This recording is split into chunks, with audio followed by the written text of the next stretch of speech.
ਦਰਸ਼ਕੋ ਪ੍ਰਯੋਗ ਤੋਂ ਬਾਅਦ ਤੁਹਾਡਾ ਸਭ ਦਾ ਭਰਪੂਰ ਸਵਾਗਤ ਹੈ। ਪਹਿਲੇ ਸੈਗਮੈਂਟ ਵਿੱਚ ਪਹਿਲਾ ਅਹਿਮ ਇਸ਼ੂ ਇਹ ਸੀ ਕਿ ਭਾਰਤ ਦੇ ਨਵੇਂ ਬਣੇ ਫੌਜੀ ਮੁਖੀ ਨੇ ਹਮਲਾ ਕਰਨ ਦੀ ਚੇਤਾਵਨੀ ਦਿੱਤੀ। ਸੋ ਇਸ ਡਾਕਟਰ ਸਾਹਿਬ ਨੇ ਆਪਣੇ ਬਹੁਤ ਹੀ ਵਧੀਆ ਵਿਚਾਰ ਤੁਹਾਡੇ ਸਾਰਿਆਂ ਨਾਲ ਸਾਂਝੇ ਕੀਤੇ ਨੇ। ਆਈ ਹੋਪ ਤੁਹਾਨੂੰ ਸਾਰਿਆਂ ਨੂੰ ਪਸੰਦ ਆਏ ਹੋਣਗੇ। ਹੁਣ ਜੋ ਅਸੀਂ ਅੱਜ ਦਾ ਜੋ ਅਹਿਮ ਇਸ਼ੂ ਹੈ ਦੂਸਰੇ ਵਾਲਾ ਉਹ ਅਸੀਂ ਡਿਸਕਸ ਕਰਨ ਜਾ ਰਹੇ ਹਾਂ। ਸੋ ਅਸੀਂ ਚਾਹਾਂਗੇ ਕਿ ਤੁਸੀਂ ਸਾਡੇ ਨਾਲ ਇਸੇ ਤਰ੍ਹਾਂ ਹੀ ਜੁੜੇ ਰਹਿਣਾ। ਦੇਖਣ ਸੁਣਨ ਲਈ ਤੁਹਾਡਾ ਸਭ ਦਾ बहुत बहुत शुक्रिया जी। डॉक्टर साहब की कहना चाहोगे?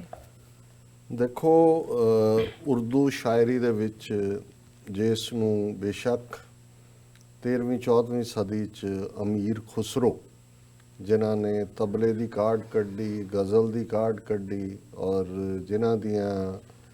जिहड़ियां रचनावां ने उर्दू ज़बान दी खासियत वालियां वो दोनों पासियां दे भारत पाकिस्तान दे गायक ਉਹਨਾਂ 'ਚ ਵੱਡੇ ਵੱਡੇ ਉਹਨਾਂ ਦੇ ਨਾਲ ਹੀ ਉਹ ਸ਼ੁਰੂਆਤ ਕਰਦੇ ਨੇ ਕਿ ਜਦੋਂ ਉਹ ਕਹਿੰਦੇ ਨੇ ਕਿ ਭਾਈ ਕਿਵੇਂ ਜਿਹੜਾ ਇੱਕ ਸਾਂਝੀ ਤਹਿਜ਼ੀਬ ਦੀ ਗੱਲ, ਜਿਹੜੀ ਸਾਂਝੀ ਤਹਿਜ਼ੀਬ ਦਾ ਇੱਕ ਕਾਮਨ ਉਰਦੂ ਜ਼ਬਾਨ ਜਾਂ ਜਿਹਨੂੰ ਹਿੰਦੁਸਤਾਨੀ ਜ਼ਬਾਨ ਵੀ ਕਿਹਾ ਜਾਂਦਾ ਸੀ। ਉਰਦੂ ਤਾਂ ਅਸਲ 'ਚ ਲਸ਼ਕਰ ਦੇ ਲਈ ਸ਼ਬਦ ਸੀ ਜੀ ਔਰ ਅਜੇ ਵੀ ਦਿੱਲੀ ਦੇ ਵਿੱਚ ਉਰਦੂ ਬਾਜ਼ਾਰ ਹੈ ਔਰ ਇਹ ਤੁਰਕ ਰੂਲ ਵੇਲੇ, ਮੁਗਲਾਂ ਦੇ ਵੇਲੇ ਹੋਰ ਵੀ ਸ਼ਾਈਨ ਹੋਇਆ। ਹਾਲਾਂਕਿ ਅਮੀਰ ਖੁਸਰੋ ਤਾਂ 13ਵੀਂ 14ਵੀਂ ਸਦੀ 'ਚ ਨਿਜ਼ਾਮੁਦੀਨ ਔਲੀਆ ਜਿਹੜੇ ਦਿੱਲੀ ਦੇ ਵਿੱਚ ਔਰ ਉਹੀ ਪੀਰੀਅਡ ਹੈ। ਇੱਧਰ ਬਾਬਾ ਫਰੀਦ ਗੰਜ ਸ਼ੱਕਰ ਨੇ, ਇੱਧਰ ਨਿਜ਼ਾਮੁਦੀਨ ਔਲੀਆ ਨੇ, ਦੂਸਰੇ ਪਾਸੇ ਜਿਹੜਾ ਅਜਮੇਰ ਸ਼ਰੀਫ ਦੇ ਵਿੱਚ ਚਿਸ਼ਤੀ ਨੇ। ਸੋ ਛਾਪ ਤਿਲਕ ਸਭ ਛੀਨੀ ਮੋਇਸੇ ਨੈਣਾ ਮਿਲਾਏ ਕੇ ਜਿਹੜੀ ਅੱਜ ਵੀ ਸਾਰਿਆਂ ਦੀ ਗਾਇਕੀ ਹੈ। ਸੋ ਅਮੀਰ ਖੁਸਰੋ ਦੀ ਬਹੁਤ ਵੱਡੀ ਦੇਣ ਹੈ। ਔਰ ਉਹਦੇ 'ਚ ਫਿਰ ਜਦੋਂ ਤੱਕ ਮੁਗਲੀਆ ਦਰਬਾਰ ਦੀ ਅਸੀਂ ਪੋਇਟਰੀ ਦੀ ਗੱਲ ਕਰਦੇ ਹਾਂ ਔਰ ਖ਼ਾਸ ਤੌਰ 'ਤੇ ਬਹਾਦਰ ਸ਼ਾਹ ਜ਼ਫਰ ਦੇ ਵੇਲੇ ਜਿਸ ਨੂੰ ਕਾਫੀ ਪੈਟਰਨੇਜ ਸੀ ਔਰ ਉਸ ਦੌਰ ਦੇ ਜਿਹੜੇ ਸਾਰੇ ਵੱਡੇ ਵੱਡੇ ਸ਼ਾਇਰ ਨੇ ਉਹਨਾਂ 'ਚ ਗਾਲਿਬ, ਅੱਜ ਵੀ ਮਿਰਜ਼ਾ ਗਾਲਿਬ ਜਿਨ੍ਹਾਂ ਨੂੰ ਕਰਕੇ ਜਾਣਿਆ ਜਾਂਦਾ ਹੈ, ਉਹਨਾਂ ਦਾ ਇੱਕ ਵੱਡਾ ਨਾਂ ਹੈ ਮੀਰ ਤਕੀ ਮੀਰ ਗਾਲਿਬ ਔਰ ਉਹਨਾਂ ਦੀ ਉਰਦੂ ਸ਼ਾਇਰੀ ਜਿਹੜੀ ਹੈ ਉਸ ਦਾ ਕੋਈ ਮੁਕਾਬਲਾ ਨਹੀਂ ਹੈ। ਹਾਲਾਂਕਿ ਬਾਅਦ ਦੇ ਵਿੱਚ ਹੋਰ ਵੀ ਬਹੁਤ ਸਾਰਿਆਂ ਨੇ ਵੱਡੇ ਵੱਡੇ ਸ਼ਾਇਰ ਸਾਡੇ ਦੌਰ ਦੇ ਵੀ ਹੋਏ ਨੇ, ਲੇਕਿਨ ਜਿਨ੍ਹਾਂ ਨੇ ਕਾਫੀ ਸ਼ੋਹਰਤ ਹਾਸਲ ਕੀਤੀ। ਹੁਣ ਅਲਾਮਾ ਇਕਬਾਲ ਨੇ ਵੀ ਉਰਦੂ ਦੇ ਵਿੱਚ, ਪਰ ਉਹਨਾਂ ਦੀ ਕਿਉਂਕਿ ਮੋਰ ਪਰਸ਼ਨਾਈਜ਼ਡ ਉਰਦੂ ਵੀ ਸੀ ਔਰ ਪਰਸ਼ੀਅਨ ਦੇ ਉਹ ਜ਼ਿਆਦਾ ਵੱਡੇ ਸਕਾਲਰ ਸੀ। ਉਰਦੂ 'ਚ ਉਹਨਾਂ ਦਾ ਵੱਡਾ ਕੰਮ ਹੈ, ਪਰ ਉਹ ਕੌਮ ਪ੍ਰਸਤੀ ਵੱਲ ਆਏ ਔਰ ਇਹ ਜਿਹੜਾ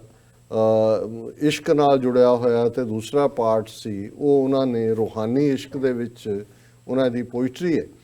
ਪਰ ਜਿਹੜੇ ਅਜੋਕੇ ਦੌਰ ਦੇ ਵਿੱਚ 20ਵੀਂ ਸਦੀ ਦੇ ਦੂਸਰੇ ਹਿੱਸੇ 'ਚ ਖਾਸ ਤੌਰ 'ਤੇ ਜਾਂ 30s ਤੋਂ ਬਾਅਦ ਹੀ ਇੱਕ ਵੱਡਾ ਨਾਂ ਉਰਦੂ ਪੋਇਟਰੀ 'ਚ ਜਿਹਨੂੰ ਕਈ ਉਹਨਾਂ ਦੇ ਸਕਾਲਰ ਗਾਲਿਬ ਤੋਂ ਬਾਅਦ ਰੁਤਬਾ ਦਿੰਦੇ ਨੇ ਉਹ ਨੇ ਫੈਜ਼ ਅਹਿਮਦ ਫੈਜ਼। ਉਹਨਾਂ ਦਾ ਸਬੰਧ ਜਿਹੜਾ ਪੰਜਾਬ ਦੇ ਜਿਹੜਾ ਇੱਕ ਬੜੇ ਖਾਂਦੇ ਪੀਂਦੇ ਘਰਾਣੇ ਦੇ ਨਾਲ ਔਰ ਅੰਮ੍ਰਿਤਸਰ ਨਾਲ ਵੀ ਉਹਨਾਂ ਦਾ ਸਬੰਧ ਜੁੜਦਾ ਹੈ, ਸਿਆਲਕੋਟ ਦੇ ਨਾਲ ਤਾਂ ਹੈ ਹੀ ਹੈ। ਹੁਣ ਉਹਨਾਂ ਦੀ ਪੋਇਟਰੀ ਜਿਹੜੀ ਹੈ ਬੇਸ਼ੱਕ ਉਸ ਦੀ ਸ਼ੁਰੂਆਤ ਅਸੀਂ ਜਦੋਂ ਪ੍ਰੀ 47 ਦੌਰ 'ਚ ਜਦੋਂ ਕਿ ਨੂਰ ਜਹਾਂ ਜਿਨ੍ਹਾਂ ਨੂੰ ਬਾਅਦ ਦੇ ਵਿੱਚ ਮਲਕਾਏ ਤਰਨਮ ਦੇ ਨਾਂ ਨਾਲ ਜਿਹੜਾ ਉਹ ਯਾਦ ਕੀਤਾ ਜਾਂਦਾ ਹੈ ਔਰ ਵਾਕਿਆ ਹੀ ਉਹ ਮਲਕਾਏ ਤਰਨਮ ਹੀ ਸੀ। ਈਵਨ ਲਤਾ ਮੰਗੇਸ਼ਕਰ ਦੀ ਵੀ ਇਨੀਸ਼ੀਅਲ ਟ੍ਰੇਨਿੰਗ ਜਿਹੜੀ ਹੈ ਨੂਰ ਜਹਾਂ ਦੇ ਥੱਲੇ, ਉਹਨੇ ਆਪ ਲਤਾ ਨੇ ਇੱਕ ਇੰਟਰਵਿਊ 'ਚ ਕਿਹਾ ਸੀ ਕਿ ਮੇਰੇ ਬਹੁਤ ਸਾਰੇ ਅਲਫਾਜ਼ ਮੈਂ ਮਰਾਠੀ ਹਾਂ, ਉਰਦੂ ਮੈਨੂੰ ਨਹੀਂ ਸੀ ਬੋਲਣਾ ਆਉਂਦਾ, ਤੇ ਉਹ ਨੂਰ ਜਹਾਂ ਨੇ ਕੀਤਾ। ਸੋ ਇੱਕ ਮੈਂ ਕਈ ਵਾਰੀ ਸ਼ਾਇਰੀ ਦੇ ਸਫ਼ਰ ਦੀ ਗੱਲ ਕਰਦਾ ਔਰ ਫਿਰ ਮੈਂ ਦੱਸਾਂਗਾ ਕਿ ਵੀ ਅੱਜ ਫੈਜ਼ ਅਹਿਮਦ ਫੈਜ਼ ਕਿਵੇਂ ਫੋਕਸ ਜਾਂ ਸੈਂਟਰ ਆਫ ਡਿਸਕਸ਼ਨ 'ਚ ਆਏ, ਕਿਉਂਕਿ ਉਹ ਜ਼ਮਾਨਾ ਵੀ ਸੀ ਬੰਬਈ ਦੀ ਫਿਲਮ ਇੰਡਸਟਰੀ ਜਿਹੜਾ ਉਦੋਂ ਅਜੇ ਮੁੰਬਈ ਨਹੀਂ ਸੀ ਬਣਿਆ ਜਦੋਂ ਫੈਜ਼ ਅਹਿਮਦ ਫੈਜ਼ ਦੀ ਇਹ ਰਚਨਾ ਕਿ ਮੁਝਸੇ ਪਹਿਲੀ ਸੀ ਮੁਹੱਬਤ ਮੇਰੇ ਮਹਿਬੂਬ ਨਾ ਮੰਗ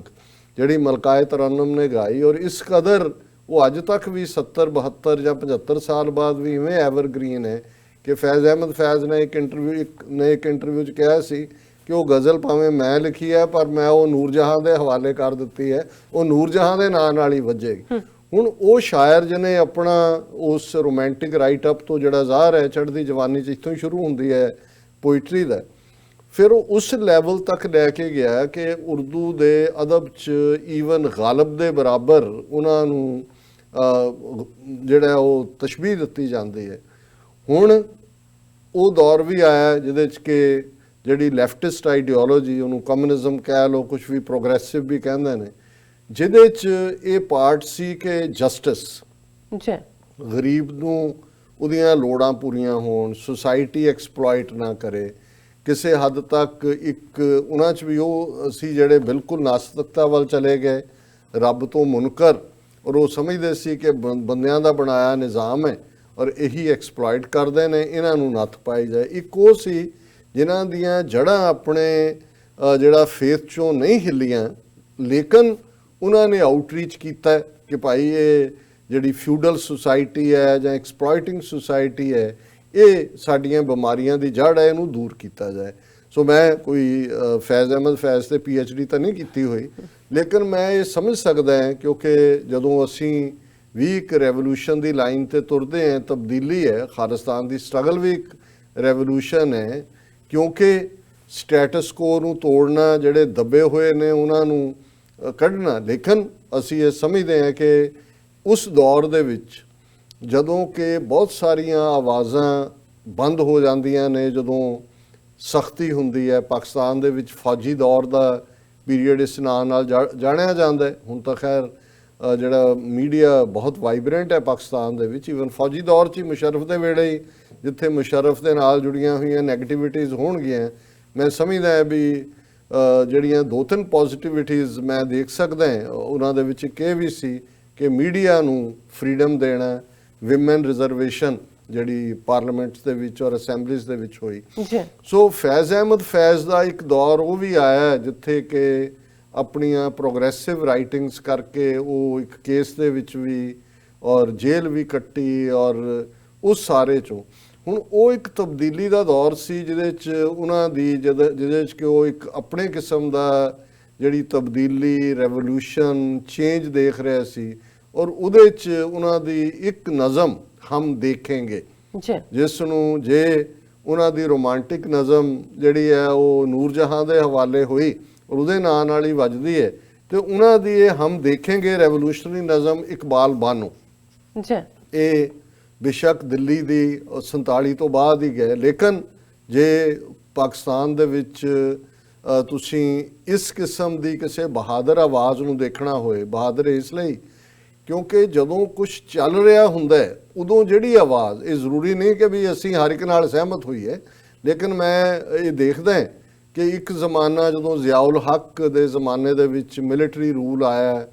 ਉਹਨੇ ਆਪਣੇ ਕਿਸਮ ਦਾ ਜਿਹੜਾ ਇੱਕ ਸਿਸਟਮ ਦੇਣਾ ਚਾਹਿਆ ਔਰ ਉਹ ਮਜ਼ਹਬ ਦੇ ਨਾਂ ਥੱਲੇ ਸੀ, ਪਾਬੰਦੀਆਂ ਆਇਤ ਹੋਈਆਂ, ਜਿਹੜਾ ਈਵਨ ਜਿਹੜੇ ਖਬਰਾਂ ਪੜ੍ਹਨ ਵਾਲਿਆਂ ਤੋਂ ਲੈ ਕੇ ਮੀਡੀਆ ਦੇ ਵਿੱਚ ਵੀ ਉਹਨਾਂ ਦੀ ਉਹ ਸਖਤ ਲਾਈਨ ਆਈ। ਔਰ ਉਸ ਪੀਰੀਅਡ ਦੇ ਵਿੱਚ ਇਕਬਾਲ ਬਾਨੋ ਨੇ ਕਾਲੀ ਸਾੜੀ ਬੰਨ੍ਹ ਕੇ, ਜਦੋਂ ਈਵਨ ਸਾੜੀ ਦੇ ਉੱਤੇ ਵੀ ਸਵਾਲੀਆ ਨਿਸ਼ਾਨ ਸੀ, ਉਸ ਨੇ ਇੱਕ ਵੱਡੇ ਇਕੱਠ ਦੇ ਵਿੱਚ ਆ ਕੇ ਇਹ ਫੈਜ਼ ਅਹਿਮਦ ਫੈਜ਼ ਦੀ ਜਿਹੜੀ ਲਿਖਤ ਸੀ ਉਹ ਗਾਈ, ਹਮ ਦੇਖेंगे, ਮੈਂ ਉਹ ਸ਼ੇਅਰ ਕਰਾਂਗਾ। ਪਰ ਹੁਣ ਇਹ ਜਿਹੜੀ ਨਜ਼ਮ ਹੈ ਜਾਂ ਇਹ ਉਹਨਾਂ ਦੀ ਲਿਖਤ ਹੈ, ਈਵਨ ਮੈਂ ਵੀ ਕਿਉਂਕਿ ਇਕਬਾਲ ਬਾਨੋ ਦੀ ਉਹ ਗਾਇਕੀ ਔਰ ਉਸ ਦੇ ਵਿਚਲੇ ਲਫ਼ਜ਼ ਇਹ ਤਬਦੀਲੀ ਦੀ ਗੱਲ ਹੈ, ਕਿਉਂਕਿ ਜਦੋਂ ਤੁਸੀਂ ਕਿਸੇ ਐਗਜ਼ਿਸਟਿੰਗ ਰਜੀਮ ਨੂੰ ਚੇਂਜ ਕਰਨ ਦੀ ਗੱਲ ਕਰਦੇ ਹੋ, ਜਦੋਂ ਇਹ ਹੈ ਕਿ ਜਬ ਤਾਜ ਉਛਾਲੇ ਜਾਏਂਗੇ, ਜਬ ਤਖਤ ਗਿਰਾਏ ਜਾਏਂਗੇ, ਹਮ ਦੇਖेंगे, ਹੁਣ ਇਹ ਚੇਂਜ ਹੈ ਕਿ ਵੀ ਇਹ ਜਿਹੜੇ ਕਰਾਊਨ ਨੇ ਦੇ ਵਿਲ ਬੀ ਟੌਸਡ, ਨਹੀਂ, ਔਰ ਜਿਹੜੇ ਥਰੋਨ ਨੇ ਜਿਹੜੇ ਬਣੇ ਹੋਏ ਨੇ ਉਹਨਾਂ ਨੂੰ ਅਸੀਂ, ਔਰ ਗੱਲ ਇਹੀ ਹੈ ਕਿ ਵੀ ਕਾਮਨ ਬੰਦੇ ਦੇ ਮਹਿਕੂਮ ਜਿਹੜੇ ਨੇ ਉਹਨਾਂ ਦੇ ਕੋਲ ਪਾਵਰ ਹੋਏਗੀ, ਡਿਸੀਜਨ ਮੇਕਰ ਉਹ ਹੋਣਗੇ, ਕਿਰਤੀ ਔਰ ਮਜ਼ਦੂਰ। ਜ਼ਾਹਰ ਹੈ ਇਹ ਇੱਕ ਹੋਪ ਵੀ ਸੀ। ਇਹ ਵੱਖਰੀ ਗੱਲ ਹੈ ਕਿ ਇਨ ਦਾ ਐਂਡ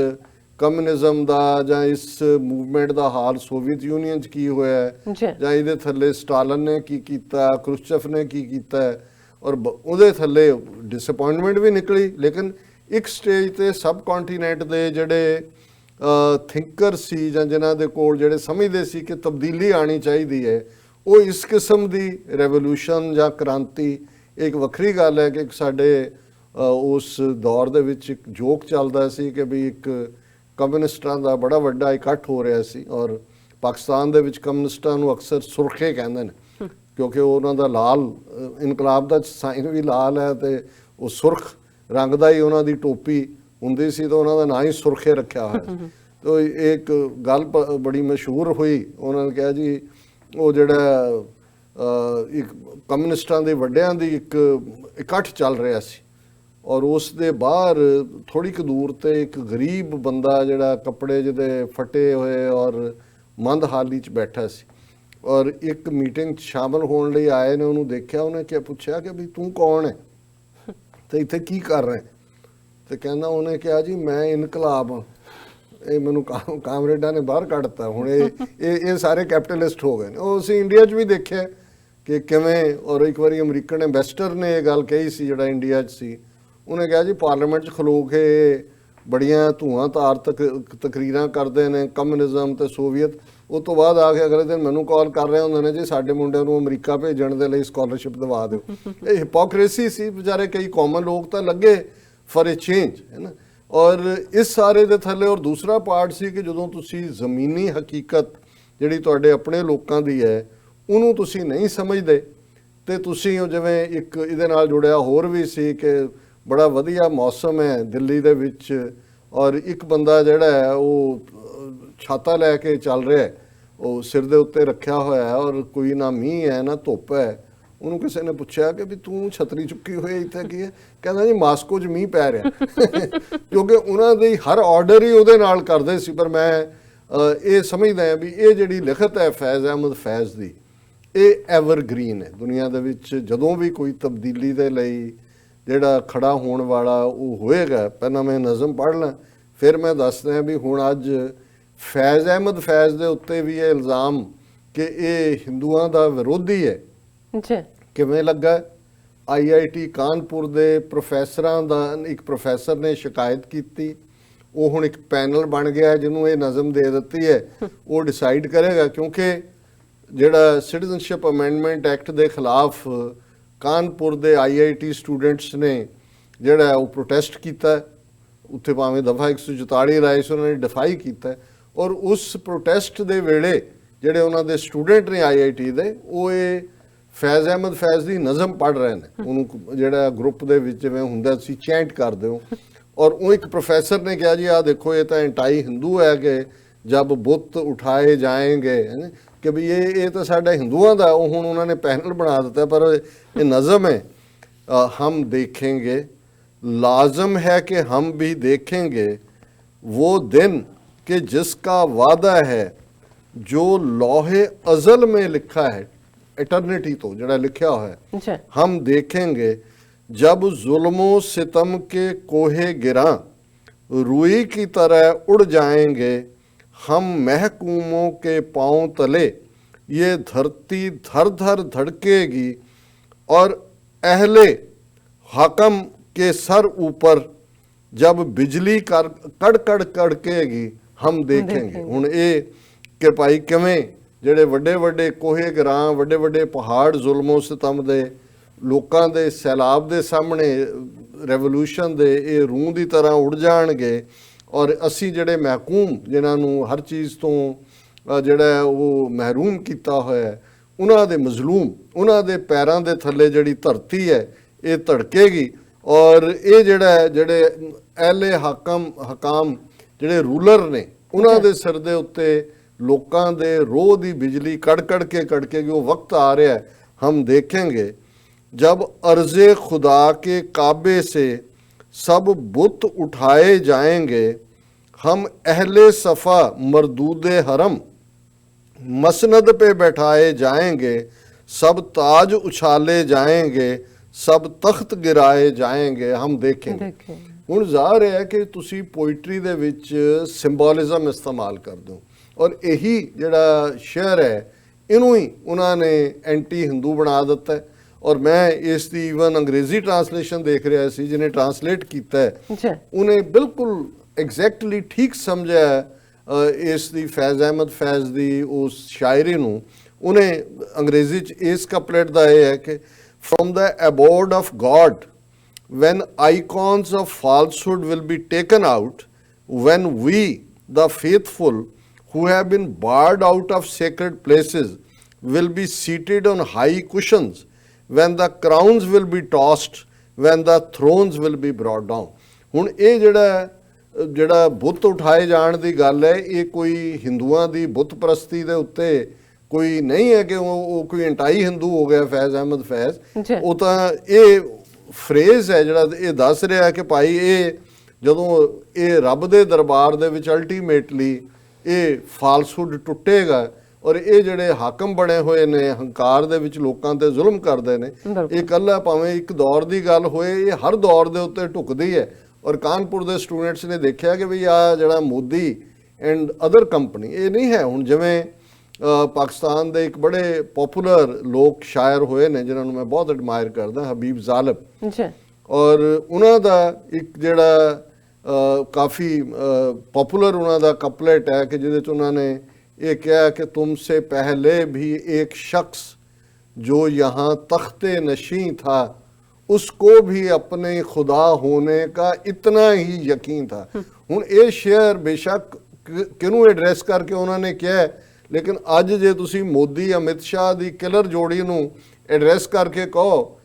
इंदिरा गांधी उन्हें सिखां दे नाल की कीता है, एमरजेंसी लाई, वो भी तो यही समझते उससे भी अपने खुदा होने का इतना ही यकीन था कि भी मैं हुण रब बन गया और मैं जो मर्जी करा मैनू कोई जवाबदेह नहीं बनाया जाओ। कित्थे है इंदिरा गांधी, कित्थे ने हिटलर और मुसोलिनी और वो सारे लोग जिहड़े जुल्म दे सहारे नाल जिहड़ा है वो लोकां दे हक्कां ते छापा मारदे सी। सो अखीर च उन्होंने कहा बस नाम रहेगा अल्लाह का जो गायब भी है हाजिर भी, जो मंजर भी है नाजर भी, उठेगा अनहल हक का नारा जो मैं भी हूँ और तुम भी हो, और राज करेगी खल्के खुदा जो मैं भी हूँ और तुम भी हो, हम देखेंगे लाजम है कि हम भी देखेंगे। कि ਜ਼ਾਹਰ ਹੈ ਇਹ ਰੈਵੋਲੂਸ਼ਨ ਦੀ ਗੱਲ ਹੈ, ਲੋਕਾਂ ਦੇ ਹੱਕਾਂ ਦੀ ਗੱਲ ਹੈ, ਹੰਕਾਰੀਆਂ ਨੂੰ ਵੰਗਾਰਨ ਦੀ ਗੱਲ ਹੈ, ਔਰ ਇਹ ਆਲ ਟਾਈਮ ਰੈਵੋਲੂਸ਼ਨਰੀ ਪੋਮ ਹੈ ਜਿਹੜੀ ਕਾਨਪੁਰ ਦੇ ਸਟੂਡੈਂਟਸ ਨੇ इस्तेमाल की। और मैं समझदा कि भी ये एक दस रहा कि अज हिंदू तवियां दी नफरत किस हद तक है वो कोई भी, क्योंकि उन्होंने ईवन फैज़ अहमद फैज़ जिस दे उत्ते उन्होंने भी जड़े अपने मजहबी लोग ने उन्होंने कोई उन्होंने एडमायरर नहीं ने, लेकिन फैज़ अहमद फैज़ भी इन्हों जड़ा वो गवारा नहीं हो रहा क्योंकि ਉਹਦਾ ਨਾਮ फैज़ अहमद फैज़ है, वो मुरारी लाल नहीं है, घसीटा राम नहीं है, वो नरेंद्र मोदी तेली नहीं है, वो फैज़ अहमद फैज़ है। पर यह है इन्हों ये भुल जाता है कि भी तुमसे पहले भी एक शख्स जो यहाँ तख्ते नशीं था उसको भी अपने खुदा होने का इतना ही यकीन था। जी डॉक्टर साहब थोड़ा बहुत बहुत शुक्रिया। थले ने ब्रेक तो पहला अपन दर्शकों ते ਸਰੋਤਿਆਂ ਨੂੰ अपील ਤੇ ਬੇਨਤੀ ਕਰਦੀ ਹੈ ਵਿਊਅਰਸ, ਜਿਸ ਤਰ੍ਹਾਂ ਕਿ ਤੁਸੀਂ ਜਾਣਦੇ ਹੋ ਕਿ ਟੀਵੀ 84 ਮਨੁੱਖੀ ਹੱਕਾਂ ਦਾ ਪਹਿਰੇਦਾਰ ਹੈ। ਟੀਵੀ 84 ਸਿੱਖਾਂ, ਕਸ਼ਮੀਰੀਆਂ ਤੇ ਭਾਰਤੀਆਂ ਨੌਰਥ ਸਟੇਟਾਂ ਦੇ ਲੋਕਾਂ ਦੇ ਸਵੈਰਨੇਨੇ ਦੇ ਹੱਕਾਂ ਦਾ ਹਾਮੀ ਹੈ। ਅਸੀਂ ਚਾਹਾਂਗੇ ਕਿ ਤੁਸੀਂ ਟੀਵੀ 84 ਦੀ ਚੜ੍ਹਦੀ ਕਲਾ ਲਈ ਵੱਧ ਤੋਂ ਵੱਧ ਡੋਨੇਟ ਕਰੋ। ਡੋਨੇਟ ਕਰਨ ਲਈ ਸਾਡੀ ਵੈਬਸਾਈਟ tv84.tv ਤੇ ਜਾ ਕੇ ਪੇਪਲ ਦੀ ਵਰਤੋਂ ਕਰਕੇ वन टाइम डोनेट कर सकते हो, मंथली डोनेट भी कर सकते हो। तुसी TV 84 के नाम से चैक बना के सानू मेल भी कर सकते हो साडे इस पते ते 36-01 37th Avenue long island city New York 11101 USA, ਜਾਂ ਫਿਰ ਤੁਸੀਂ ਸਾਨੂੰ ਫੋਨ ਰਾਹੀਂ ਵੀ ਸੰਪਰਕ ਕਰ ਸਕਦੇ ਹੋ ਸਾਡੇ ਫੋਨ ਨੰਬਰ ਤੇ 5164060694। Thank you so much viewers, तो साना इसी तरह ही जुड़े रहना। मिलते हैं छोटे जे वक्फे तो बाद।